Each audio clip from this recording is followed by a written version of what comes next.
بعض اوقات ہم سمجھتے ہیں کہ اگر کسی شخص کے پاس دنیا کی فراوانی ہے، مال و متاع ہے، وہ ملک و ملک جو ہے وہ سفر کرتا ہے، تو ہم سمجھتے ہیں شاید یہ شخص بڑا دولت مند ہے، اس کے پاس عہدہ ہے، منصب ہے، سٹیٹس ہے، جاہ و جلال ہے، منصب ہے، تو شاید اللہ اس پہ راضی ہے، اسی لیے تو اس کو اتنا کچھ عطا کرتا ہے۔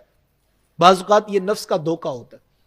اللہ قرآن میں خود فرماتا ہے لا یغرنک تقلب الذین کفروا فی البلاد۔ اللہ اکبر۔ آپ فرماتا ہے کہیں ملک و ملک یہ کفار کا گھومنا تمہیں کہیں دھوکے میں نہ ڈال دے کہ شاید یہ لوگ حق پر ہیں، تبھی تو ان کے اوپر اتنے انعامات ہیں۔ فرمایا کہ نہیں، متاع قلیل، دنیا کی جو دولت ہے، جو مال و اسباب ہے، یہ بالکل تھوڑا سا ہے، مختصر سا ہے۔ تو ہمیں کبھی بھی کسی کی دولت، کسی کی ثروت، کسی کا عہدہ، کسی کا منصب دیکھ کے جو ہے وہ حسرت نہیں کرنی چاہیے کہ اللہ مجھے بھی یہ کچھ عطا کرے۔ واللہ یرزق من یشاء بغیر حساب۔ اللہ جس کو چاہتا ہے بغیر حساب کے مال عطا کرتا ہے۔ مال دینے کی باری آئی تو کہا جس کو چاہتا ہوں بغیر حساب کے عطا کرتا ہوں، لیکن جب ہدایت کی باری آئی تو کیا فرمایا؟ وَيَهْدِي إِلَيْهِ مَنْ أَنَابَ۔ ہدایت اس کو عطا کرتا ہوں جو ہدایت کا طلبگار ہوتا ہے، یہ یوں ہی نہیں عطا کر دیتا۔ اللہ اکبر۔ اور دوسرے مقام پر حضور علیہ السلام نے ارشاد فرمایا مَن يُرِدِ اللَّهُ بِهِ خَيْرًا يُفَقِّهُ فِي الدِّينِ۔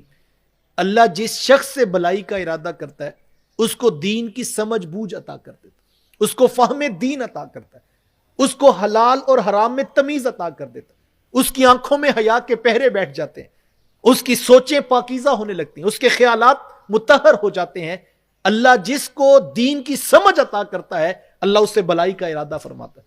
اور ظاہری بات ہے جس سے بندہ جتنی بھلائی کرنا چاہے اتنی قیمتی شے عطا کرتا ہے۔ تو حضور فرماتے ہیں اللہ جس شخص سے بلائی کا ارادہ کرتا ہے اس کو دین کی سمجھ بوجھ عطا کرتا ہے۔ تو یہاں فرمایا کہ کہیں ایسا نہ ہو منافقین کے درہم، دینار، دولت کے انبار اور ان کا جاہ و منصب تمہیں دھوکے میں نہ ڈال دے کہ یہ بڑا کچھ ہے ان کے پاس۔ تو کہا یہ حقیقت نہیں ہے، اصل یہ چیز ہے کہ اللہ ان کو ڈیل دے رہا ہے، اور اللہ یہ چاہتا ہے کہ ان کی جو موت ہے وہ کفر کی حالت میں واقع ہو۔